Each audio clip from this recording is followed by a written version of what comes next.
precious stakes here. The 15-second board is up for the AusX Open SX1 final. 20 laps the duration, Grant Langston. This is the last race of the day. The crowd are pumped up.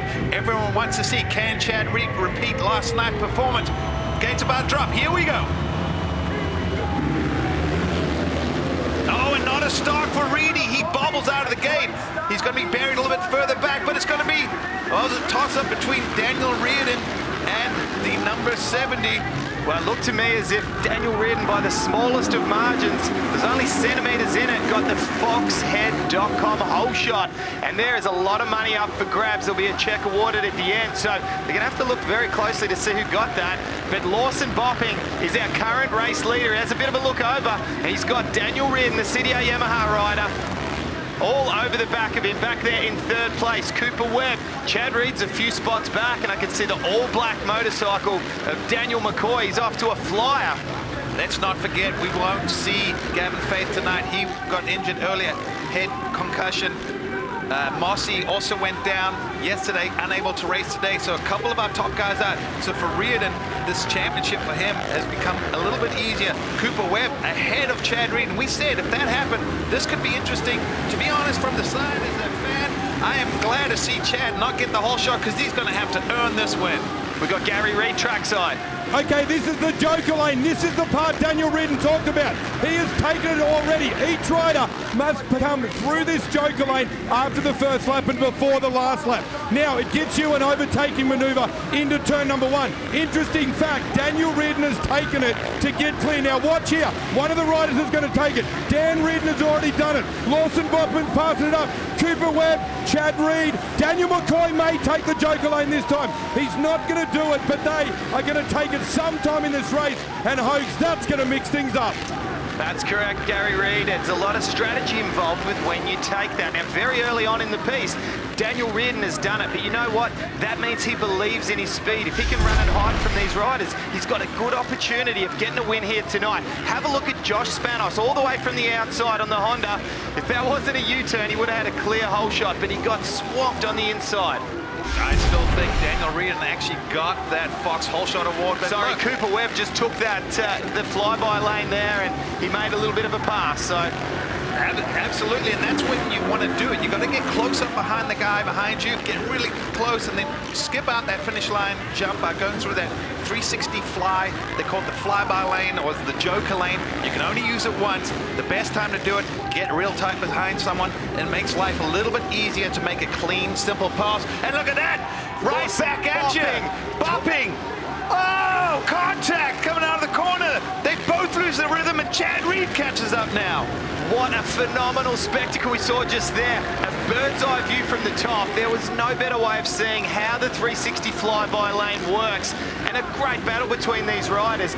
Yeah, comes Reedy up the inside. Can he get it done? Reed so good to the whoops. Keeps it clean, but I think he's got it done. Can Bopping respond up the inside? Wow, that was some very smart riding there from Chad Reed, and we just saw right there. Chad Reed decides to use his 360 flyby lane option, and in one foul swoop gets past Cooper Webb and finds himself only a couple of seconds behind the race leader. Oh, the one fantastic racing here early in this final, and this is stewing up to be a fantastic one. Let's be honest right now, Chad Reed and Dan Reardon, not the best of friends. They both used the 360 flyby lane, which means if Reedy wants to win this race, he's going to have to pass Reardon. And I got to imagine on this track, it's going to be aggressive.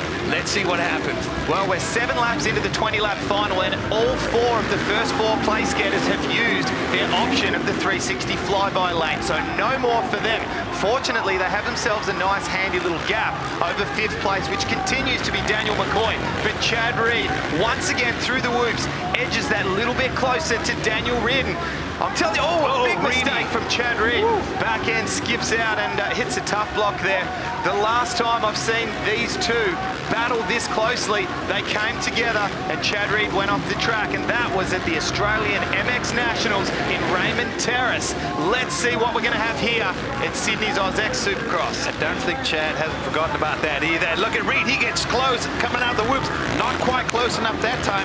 And in fact, right before the main event, I had a chance to have a quick word with Ricky Collins. Carmichael and he said, listen, these corners are getting choppy up the exit and they're getting slick. So as this race goes on, it's a combination of finesse and aggression. You can't be too aggressive and you can't be too casual, otherwise you will not win.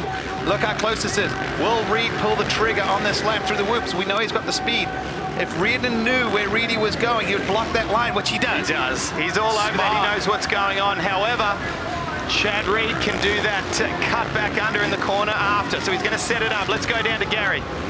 There's excitement down here, boys. I can tell you one thing. This is the all-important rhythm section. Daniel Reardon and Chad Reed are just about to come into it. Have a look at the speed Chad Reed carries through here. He's just holding on to second place, but it is going to come, boys. It will come. And you know what's happening is Chad Reed is staying off that main slick line. And here he comes up the inside. Does he have a drive? Reed puts it in. No, not there. Reardon holds it on, has a look over. Well, now a little game of cat and mouse as they square each other up. Oh, Reardon takes the line away and he holds it on. Well, have a look at how low Chad Reed stays over that finish line jump. That's allowed Cooper Webb to sneak up onto the back of these two. Can we see a three-way battle? Three Yamahas up the head of the pack. This is an amazing race on an international spotlight. We've got people from all over the world watching this. Daniel Reardon, this is his chance to shine. A little bit of a mistake there from Chad because he was trying to set up a pass at the exit of the woods. Smart riding from Reardon there, scrubs a jump. Reed puts it up the inside, not quite close enough. You see what happened? Reardon has smartened up and knows where Chad's going. Reardon goes down. Reed into him.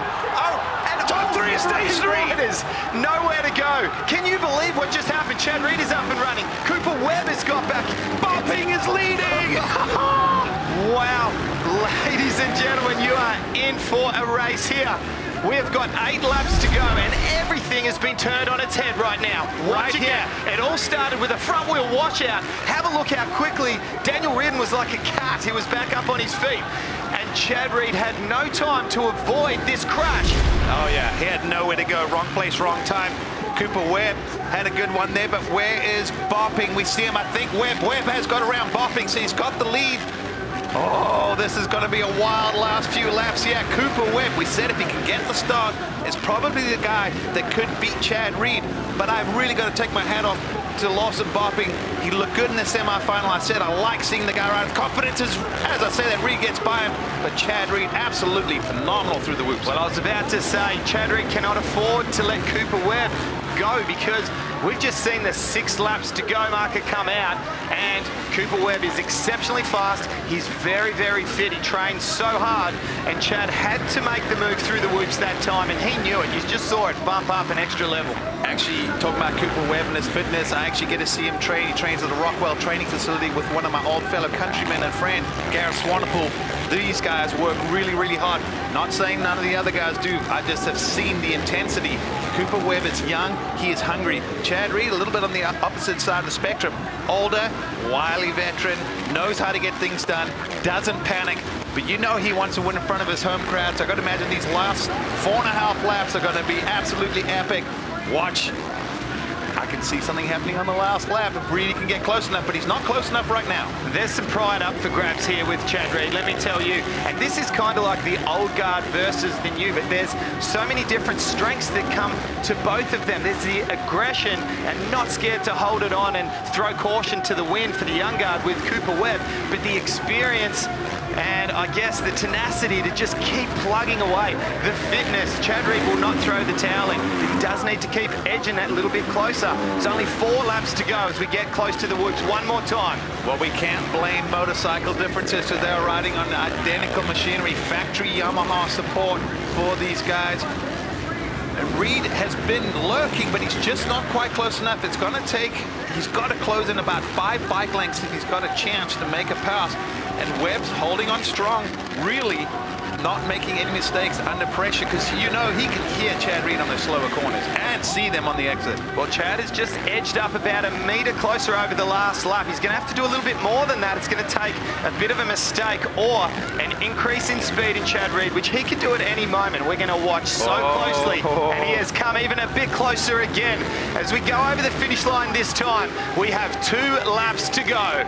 2 laps to go. Chad Reed close, not quite close enough. You see the fans up on their feet. They're anticipating this could be some fireworks in the last lap. Little mistake from Webb coming out the corner. Reed just another bike length closer. Well, he is close enough now that Cooper Webb will be able to hear the Yamaha of Chad Reed. He's gone for the inside, a little bit of a mistake. The Yamaha of Webb stepped out to the side.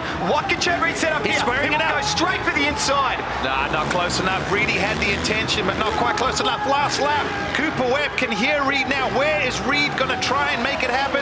We always know at the end of the whoops is his best point. Can he get it done? Or Webb close the inside. Needs to stay close enough through here. And of course, the whoops is where it has to happen for Chad Reed. He's gone out and he's come back. He's going to go up the outside and try for the outside and back up to the inside. Here we go. Can he do it? He squares them up. Side by side. Last corner. Webb has the inside. What does he do? Reed's got it. No, he doesn't. Cooper Webb takes the win. What a race. That is excitement plus. Talk about entertainment. Wow. Those guys were separated Look at by that. less than a meter. The crowd here On their feet. Even Chad Reed goes, mate, that's exactly what we wanted to have. Even though I wanted to win that fantastic, Sydney just got treated to a phenomenal race.